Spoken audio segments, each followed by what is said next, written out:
إن الحمد لله نحمده ونصلي على رسوله الكريم أما بعد أعوذ بالله السميع العليم من الشيطان الرجيم بسم الله الرحمن الرحيم إنا أنزلنا إليك الكتاب بالحق لتحكم بين الناس بما أراك الله ولا تكن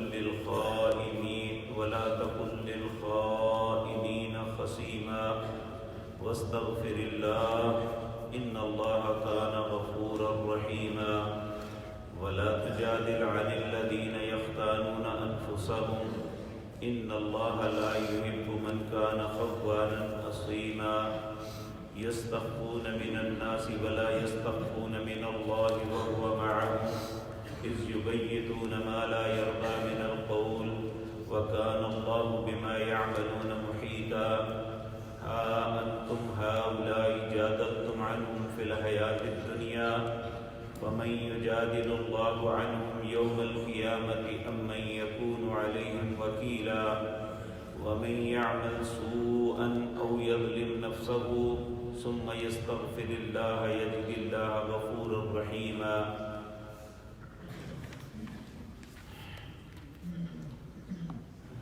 حضرات محترم، نماز کے مختلف طریقے بتانے کے بعد اللہ کے ذکر کی اہمیت کا بیان ہوا. اب اللہ رب العزت ان آیات سے اپنی بات کا رخ ایک اور طرف موڑ رہے ہیں. وہ ہے کہ زندگی کے معاملات میں عدل کرنا، انصاف کرنا، نا انصافی نہ کرنا. تو اس میں دو فریق ہوتے ہیں، ایک وہ جسے منصف بنایا جاتا ہے، ایک وہ جو مدعی اور مدعا علیہ ہوتے ہیں. جس طرح جج کو یا قاضی کو یا اسے انصاف کرنے کا حکم دیا گیا ہے، اسی طرح مدعی اور مدعا علیہ کو بھی حکم دیا گیا ہے کہ وہ بھی انصاف کی بات کریں. اللہ رب العزت فرماتے ہیں وَلَا يَجْرِمَنَّكُمْ شَنَآنُ قَوْمٍ عَلَىٰ أَلَّا تَعْدِلُوا اعْدِلُوا هُوَ أَقْرَبُ لِلتَّقْوَىٰ. کسی قوم کی دشمنی تمہیں مجرم نہ بنا دے. عدل کرنا، عدل ہی تقوی کے قریب ہے. اور یہاں ان آیات میں مخاطب ہیں نبی کریم صلی اللہ علیہ وسلم، اور اللہ آپ کو حکم دے رہے ہیں انا انزلنا الیک الکتاب بالحق، ہم نے اس کتاب کو نازل کیا ہے آپ پر حق کے ساتھ، لتحکم بین الناس، تاکہ آپ اس اللہ کی کتاب کے مطابق لوگوں کے درمیان فیصلے کریں، بما اراک اللہ، جو اللہ آپ کو بات دکھاتا ہے.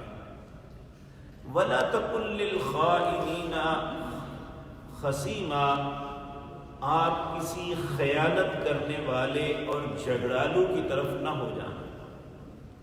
اب سوال یہ پیدا ہوتا ہے، کیا اللہ کے نبی صلی اللہ علیہ وسلم یہ اللہ کی کتاب کے مطابق فیصلہ نہیں کرتے تھے، یا آپ جو خیانت کرنے والے ہیں ان کے ساتھی تھے؟ نہیں میرے عزیز بھائیو، ایسی نہیں بات. لیکن یہ معاملہ ایک ایسا ہوا تھا جس کی وجہ سے اللہ نے یہ آیتیں نازل فرمائی. ہوا یہ کہ ایک شخص جو نبی کریم کے صحابہ میں سے ایک تھا، اس کی زرہ آٹے والے برتن میں پڑی ہوئی تھی، یعنی جسے ہم آٹے والا ڈرم کہتے ہیں. اس کی زرہ چوری ہو گئی. اور یہ ایک فطر کی بات ہے کہ جو چیز چورائی جاتی ہے، پہلے زمانوں میں لوگ کھوجی بلایا کرتے تھے کہ یہاں کون آیا اور جو گیا تو کہاں گیا. کھوجی کو بلایا گیا، اس کا کھورا ایک دوسرے شخص کے گھر چلا گیا اور وہاں سے ہوتا ہوا ایک تیسری جگہ پہ چلا گیا. تو جس کی زرہ چوری ہوئی تھی اس نے نبی کریم صلی اللہ علیہ وسلم کی خدمت میں حاضر ہو کے کہا کہ میری زرہ چوری ہوئی ہے. اور میرے چور کا کھرا جو ہے یہ فلاں گھر میں جاتا ہے، فلاں شخص ہے۔ جب اس کو پتہ چل گیا کہ میرے گھر تک یہ معاملہ آ گیا ہے تو اس نے اپنی قوم کے لوگوں کو اکٹھا کیا۔ اس نے کہا کہ واقعتاً چورائی میں نے ہی ہے، اور آگے میں فلاں جگہ دے چکا جہاں تک یہ لوگ پہنچ چکے، تو اب میرے معاملے کی صفائی آپ لوگوں نے دینی ہے۔ وہ چونکہ ان کی قوم کا آدمی تھا، انہوں نے نبی کریم صلی اللہ علیہ وسلم کے پاس آ کے جب شکایت کی کہ میری زرہ چوری ہو گئی، تو آپ جہاں آخری کھرا جاتا تھا اسے جا کے کہا، وہ ایک یہودی تھا، اس کے گھر سے زرہ مل گئی۔ آپ نے اس سے پوچھا تو اس نے کہا کہ یا رسول اللہ مجھے تو فلاں بندے نے آ کے دی تھی، میرے پاس امانتاً رکھی ہے۔ اور بات اسی طرح تھی کہ وہ چوری کر کے بجائے اپنے پاس رکھتا، اس نے آگے جا کے کسی کے گھر رکھ دی۔ تو ان کی قوم کے لوگ جو ہیں سارے اکٹھے ہو کے نبی پاک کے پاس آ گئے اور آگے کہا کہ ہمارا بندہ تو بالکل صاف ہے، یہ درمیان میں ہمیں الزام لگا رہا ہے یہ یہودی، ہم نے تو چوری نہیں کی، ہم اس کی ضمانت دیتے ہیں۔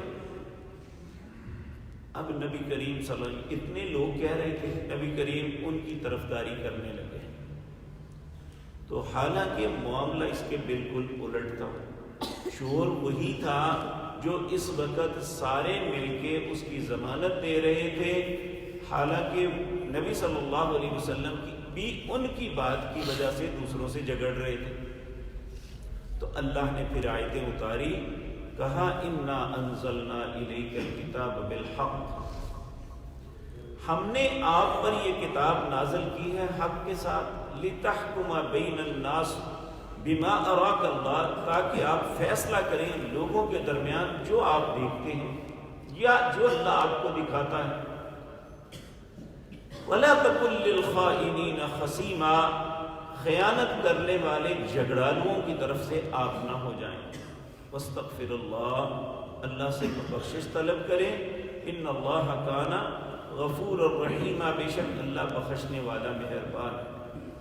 پھر کہا ولا تجادل عن الذین یختانون انفسهم، نہ جھگڑا کیجئے ان لوگوں کی طرف سے یختانون انفسکم، جنہوں نے اپنے ساتھ خیانت کی ہے، جاننے کے باوجود جھوٹ بولا ہے آگے کہ ہم اس بندے کی ضمانت دیتے ہیں یہ چور نہیں ہے۔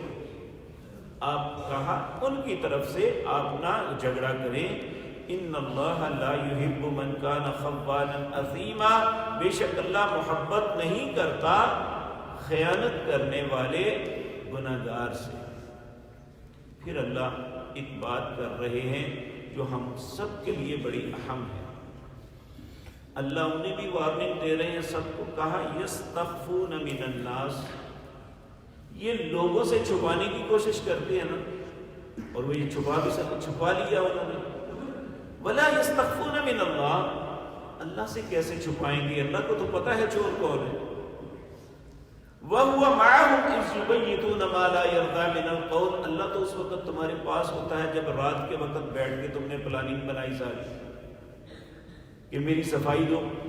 وَكَانَ اللَّهُ بِمَا يَعْمَلُونَ مُحِيطًا، جو بھی تم عمل کرتے ہو اللہ اس کو گھیرنے والا ہے۔ ہا انتم ہؤلاء، اب اللہ اس قوم کو کہہ رہی ہیں جنہوں نے غلط آ کے گواہی دی، تم ایک ایسی قوم ہو جادلتم عنہم فی الحیات الدنیا، تم نے دنیا کے لیے یہ سارا جھگڑا کیا کہ ہمارا رشتہ دار تھا یا ہماری برادری کا تھا یا ہمارے قبیلے کا تھا، یہ دنیا کے لیے سب کچھ کیا۔ اگر دنیا کے لیے کیا تو یہ جواب دو، فَمَن يُجَادِلُ اللَّهُ عَنْهُمْ يَوْمَ الْقِيَامَةِ، قیامت کے دن اللہ کے سامنے کس طرح جھگڑا کرو گے جبکہ اسے تو سب کچھ پتا ہے۔ أَمَّن يَكُونُ عَلَيْهِمْ وَكِيلًا، اس وقت کون تمہارا کارساز، کون وکیل بنے گا؟ وَمَن يَعْمَلْ سُوءًا أَوْ يَظْلِمْ نَفْسَهُ، جو شخص بھی برا کام کر لے یا اپنی جان پہ ظلم کرے، ثم یستغفر اللہ، پھر اگر وہ اللہ سے معافی مانگتا ہے تو یجد اللہ غفور الرحیم، اللہ کو بخشنے والا مہربان پائے گا۔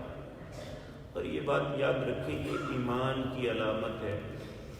گناہ ہو جانا بڑی بات نہیں ہے، انسان نسیان سے، بھولنے سے ہے، اس سے بھول ہو جاتی ہے، اس سے غلطیاں ایسی ہو جاتی ہیں۔ لیکن غلط انسان وہ ہے جو غلطی بھی کرے اور اڑ بھی جائے، اپنی غلطی کو تسلیم بھی نہ کرے، اور جو اپنی غلطی کو مان لے اور پھر اللہ سے معافی مانگ لے تو اللہ رب العزت فرماتے ہیں ثم یستغفر اللہ، پھر وہ اللہ سے استغفار کرے، یجد اللہ غفور الرحیم، اللہ کو بڑا ہی بخشنے والا مہربان پائے۔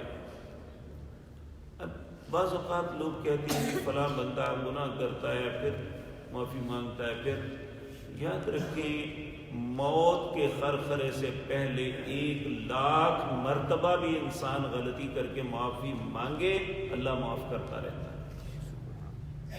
یہ کوئی قید نہیں، جب بھی انسان اللہ سے معافی، اسے احساس ہو جائے کہ میں غلط ہوں، میں نے غلط کیا ہے، اسے اللہ سے معافی مانگنی چاہیے۔ اللہ ہم سب کو توبہ کی توفیق عطا فرمائے۔ تو پھر اللہ فرماتے ہیں وَمَن يَكْسِبْ إِثْمًا فَإِنَّمَا يَكْسِبُهُ عَلَى نَفْسِهِ، جس نے بھی کوئی برا کام کیا اس نے اپنی جان کے لیے برائی کی ہے، کسی کا کچھ نہیں بگڑے گا، اور شاید اسے چند لمحوں کے لیے اذیت اور تکلیف ہو، لیکن حقیقتاً یہ شخص اپنے لیے سارا کچھ بو رہا ہے۔ وَمَن يَكْسِبْ إِثْمًا فَإِنَّمَا يَكْسِبُهُ عَلَى نَفْسِهِ وَكَانَ اللَّهُ عَلِيمًا حَكِيمًا، اور اللہ جاننے والا اور حکمت والا ہے۔ پھر اگلی بات یہ بڑی اہم ہے، یہ ہم سب کے لیے بڑی خوفناک ہے، کیونکہ عمومی طور پہ ہوتا یہ ہے کہ ہم اپنی غلطی دوسرے پہ لگانے کی کوشش کرتے ہیں۔ آج ہمارے ملک میں یہ ایک رواج بن چکا ہے، سیاسی اختلاف ہے یا مذہبی یا خاندانی اختلاف ہے، ہر گناہ جو خود کرتے ہیں وہ دوسرے پہ تھوپنے ہیں۔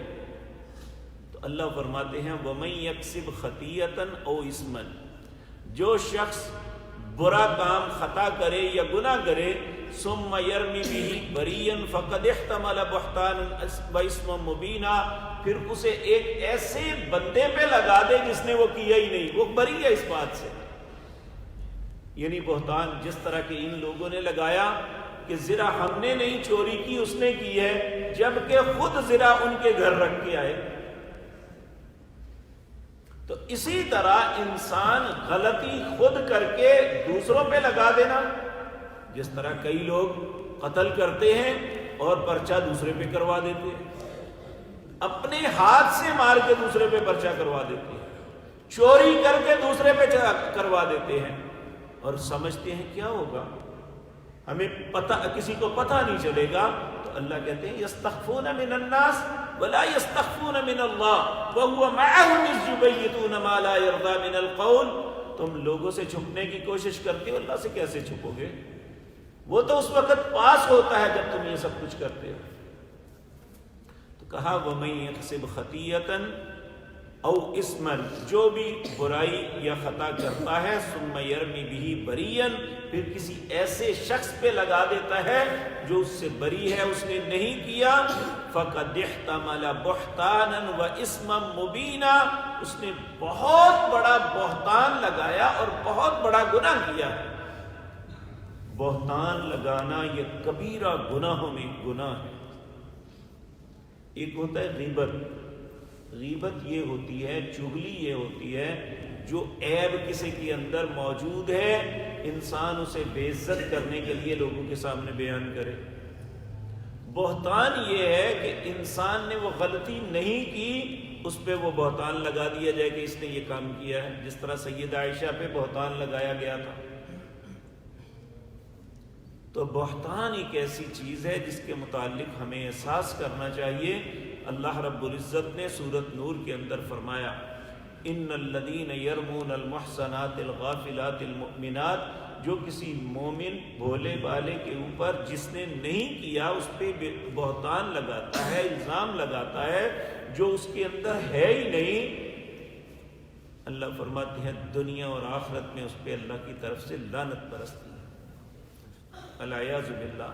اور یہاں بھی اللہ فرماتے ہیں وَمَن یکسب خطیئۃ، جو شخص بھی خطا کرتا ہے او اسمن یا گناہ ثم یرمی بہ بریئا، پھر اس پہ لگا دیتا ہے جو اس سے بری ہے، فقد احتمل بہتانا، اس نے بہت بڑا بہتان اٹھایا، صرف بہتان ہی نہیں واسما مبینا، اور بہت بڑے گناہ کا ارتکاب کیا۔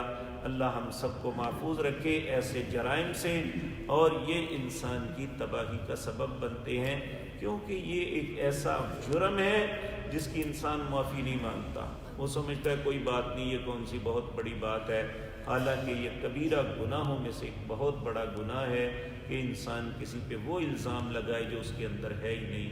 اللہ ہم سب کو محفوظ رکھے۔ اقول قولی ھذا واستغفر اللہ۔